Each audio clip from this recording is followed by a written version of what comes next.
Hello students. तो आज हम इसी चैप्टर को कंटिन्यू करते हुए linear equation in two variables का अगला क्वेश्चन सॉल्व करेंगे, एक्सरसाइज 4.3 का। तो एक बार इस क्वेश्चन को रीड आउट करते हैं कि क्वेश्चन क्या बोलता है। Question says taxi fare in a city is as follows. For the first kilometre the fare is ₹8 and for the subsequent distance it is ₹5 per kilometer. Taking the distance covered as x kilometers and the total fare as ₹y, write linear equation for this information and draw graph. Okay, अभी हम एक बार इसको फटाफट से हिंदी में translate करके समझने का ट्राई करते हैं कि क्या बोल रहा है क्वेश्चन। तो हमसे ये बोला गया है कि एक सिटी में ट्रैवल करने का टैक्सी फेयर इस हिसाब से है कि अगर फर्स्ट किलोमीटर यानी कि जो भी टोटल डिस्टेंस है उसका फर्स्ट किलोमीटर जो ट्रैवल किया जाएगा उसके लिए फेयर होगा ₹8, और उसके बाद जितने भी किलोमीटर्स ट्रैवल करेगा कोई भी इंसान तो उसके लिए चार्जेस होंगे ₹5 पर किलोमीटर। सो सपोज़ अगर कोई 2 किलोमीटर्स ट्रैवल करता है, सो दैट मीन्स 2 किलोमीटर्स में से 1 किलोमीटर का fair will be ₹8 because that is the first kilometre. और फर्स्ट किलोमीटर के बाद कितना बचा? 2 - 1 = 1, that means 1। So remaining 1 kilometre के लिए फेयर लगेगा 5। So that means to travel a distance of 2 kilometers in this city हमारा जो टोटल फेयर है वो लगेगा 8 + 5 = 13। तो हमको इसमें ये बोला गया है कि डिस्टेंस कवर्ड को हम मान लेंगे x किलोमीटर्स और जो भी फेयर है उसको हमको कंसिडर करना है एज y। तो हमको लीनियर इक्वेशन बनाना है और उसके लिए उसी अकॉर्डिंग एक ग्राफ ड्रॉ करनी है। तो जैसे मैंने यहाँ पे एक एग्जांपल लिया था तो हम इसी को ही कंसिडर करके इक्वेशन बनाएंगे। सबसे पहले हमको ये पता है कि कोई भी इक्वेशन में मेन 2 चीज़ें जो चाहिए होती हैं वो होती है x और y, और तीसरी जो चीज़ इम्पॉर्टेंट होती है वो होता है हमारा कांस्टेंट।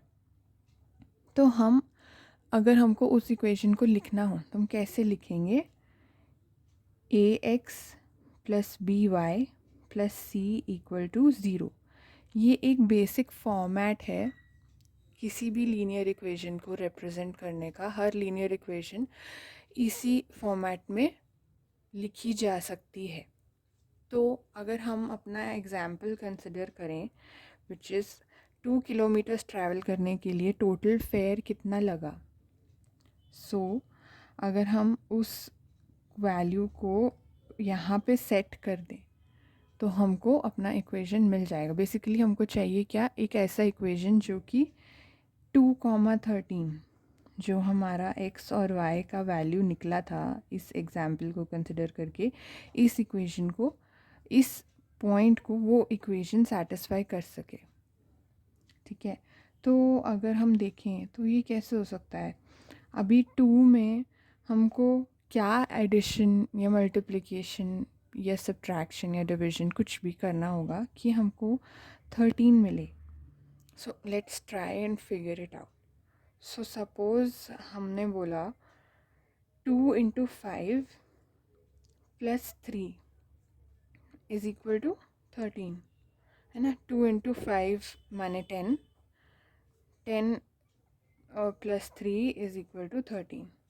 ठीक है, तो इस केस में हमारा x हो गया ये, ax इनफैक्ट हो गया ये, by हो गया ये, और ये हो गया c which is the constant. So that means इस केस में a है 5, b है हमारा 1 बिकॉज 13 को 1 से ही मल्टीप्लाई करेंगे तो ही 13 मिलेगा, और c है 3। सो इसको अगर हमें इक्वेशन फॉर्मेट में रिप्रेजेंट करना होगा तो हम इसको कैसे रिप्रेजेंट करेंगे, 5x + 3 is equal to 13y। But हमारा जो इक्वेशन है वो नॉर्मली ऐसे वे में रिप्रेजेंट किया जाता है। So that means 5x - 13y + 3 is equal to 0। ये आ गया इस फॉर्मेट में, जो कि एक एक्सपेक्टेड फॉर्मेट होता है। So that means this becomes our equation. अभी हमको इसके लिए ग्राफ भी बनाना है, तो ग्राफ बनाना तो इजी हो गया।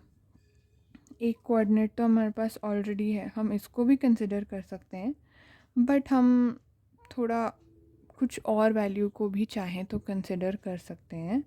तो सपोज़ अगर मैंने x को 1 किया, ठीक है, तो उस केस में इस इक्वेशन में वैल्यू डालने पे y का क्या वैल्यू आएगा, विच इज़ 5 × 1।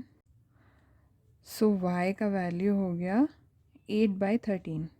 अभी हमको बस इन पॉइंट्स को जो कि हमें मिले हैं 1, 8/13 और 2, 13, इनको बस सिंपली ग्राफ पे प्लॉट करना है and we will get our graph. So आप लोग उसको ट्राई कीजिए। अगर आपको ग्राफ में कुछ कन्फ्यूजन हो या क्वेरी हो तो आप लोग रीच आउट कीजिए मेरे को, और हम इस क्वेश्चन को फिर से देखेंगे। So thank you students. मेरी वीडियो को लाइक, शेयर और सब्सक्राइब ज़रूर कीजिए and stay tuned for the next question solution. Take care, bye.